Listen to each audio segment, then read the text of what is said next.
let's talk about how even Amanda Platel had to tell the truth. And if you know anything about the British media, you know how extraordinary that is. This is a woman who has spent years attacking Harry and Meghan for breathing too loudly. A columnist who defends the royal family reflexively, instinctively, and almost professionally. If there has ever been a royal sycophant, she will be one of the loudest. And yet, here she is writing that the monarchy is in crisis, that Andrew has disgraced it, that the king, the other brother, and his wife don't get it, that unless something changes fast, the monarchy could be finished. This I just found incredible, because when even she, of all people, cannot spin it anymore, you know that something has shifted. Because Amanda doesn't suddenly care about the victims of that horrible, disgusting ring that was led by Epstein, that, who Andrew was a massive friend of. Her concern isn't about justice or accountability or the women that have been harmed. Her concern is what she openly admits: the survival of the monarchy, the survival of the brand, the survival of the institution, and of course, the optics. And that alone tells you how deep the rot is. Because what she's really saying, without quite wanting to say it, is that the palace's long-standing strategy of silence, of deflection and distraction has collapsed. She is saying that gone are the days when I will be abusing Harry and Meghan on your behalf to distract from the mess you are in. You need to do something now. That is what Amanda is really saying. Because for years, the family has relied on a simple formula: protect Prince Andrew quietly, pay the settlements quietly, downgrade the titles quietly, and move people around quietly. Move him, go hide him on an estate in Sandringham quietly. Let the time pass, and then the public will, of course, get bored and they will move on. It's always worked, and you don't blame them because it's worked, right? And above all, what the royal family also do is that while they're doing all that quietly, they will be keeping the focus elsewhere. Unfortunately for them, their usual scapegoats are miles away in sunny California.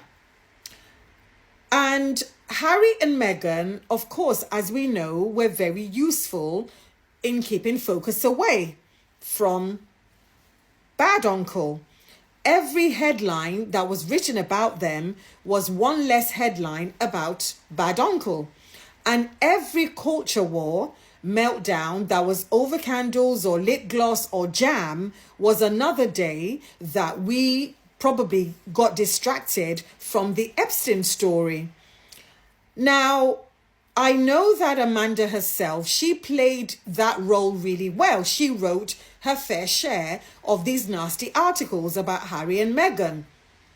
But unfortunately, the release of those files have changed the landscape completely.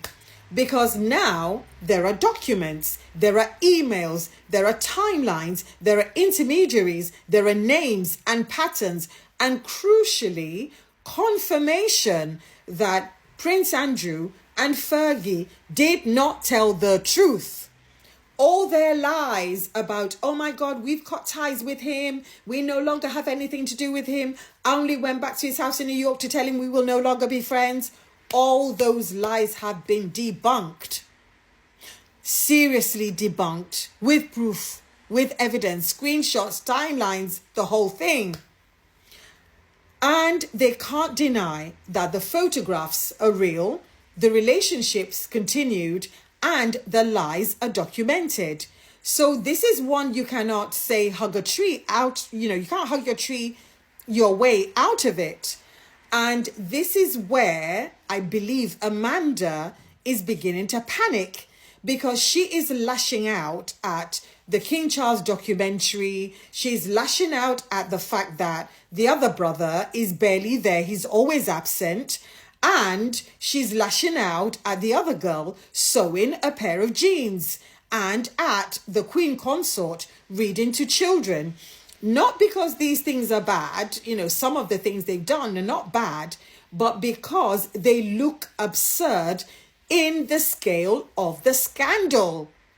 And also, Amanda has noticed that the public are not moving away from this, because they've only dropped, I believe, somebody said less than 10% of all the emails and documentation.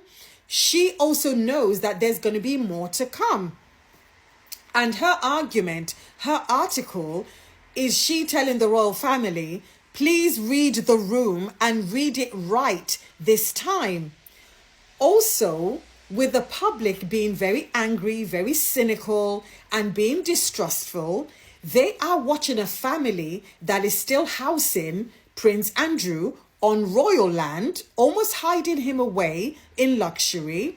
And they know that hiding him away is shielding him from questioning, and there is still no police confirmation that they will investigate. So this is worrying for a number of people. And people are saying, we do not want photo ops. We want him held to account. And we want the whole family who covered up and knew about it, we want them being held to account as well. So what Amanda accidentally exposes is the central contradiction in the monarchy right now, because they want dignity without any accountability, they want respect without any transparency, and they want sympathy without telling the truth, and that no longer works. She even admits the unthinkable for a monarchist, that the late Queen Elizabeth, that is, the Queen's intervention to help Andrew fund the settlement that he gave to Virginia Giuffre, may have been the moment that the damage to the monarchy became permanent, not because it proved a guilt in court, but because it ensured that the truth will never be tested in court. And justice deferred didn't just heal the institution. It did nothing of the sort. It actually poisoned the institution. And here's the part that should really sting for the monarchy, because when Harry was cut off, when he was briefed against, when he was stripped of security and portrayed as a traitor for speaking, Andrew was actually protected for doing. He was protected for doing evil, while Harry was framed as a threat to the monarchy. Andrew was quietly treated as an embarrassment to be managed. And Amanda doesn't say that directly, but it's hanging over every paragraph, and it is true. And she's finally realized what many people have been saying for years, that the monarchy's biggest danger isn't criticism from the outside, it's refusing to confront itself from within. And rather than do that, what they're doing is they're doing climate projects, they're doing documentaries, they're doing sewing demos, they're doing whatever it is they're doing or even not doing. But the one thing they are not doing is accountability. Because even when you get warned by the most loyal voices that there might be a collapse, you need to take heed of it. But anyway, let me know what you think. This is set to run and run. And yeah, let me have your thoughts in the comments, please. My name's Elizabeth. I'm the author of The Luxpreneur. And for more insights like these, please like, share, comment, and follow me. And to support my work, please pick up a copy of my book, The Luxpreneur, from Amazon, Waterstones, or Barnes & Noble today. You can also find me on Buy Me a Coffee.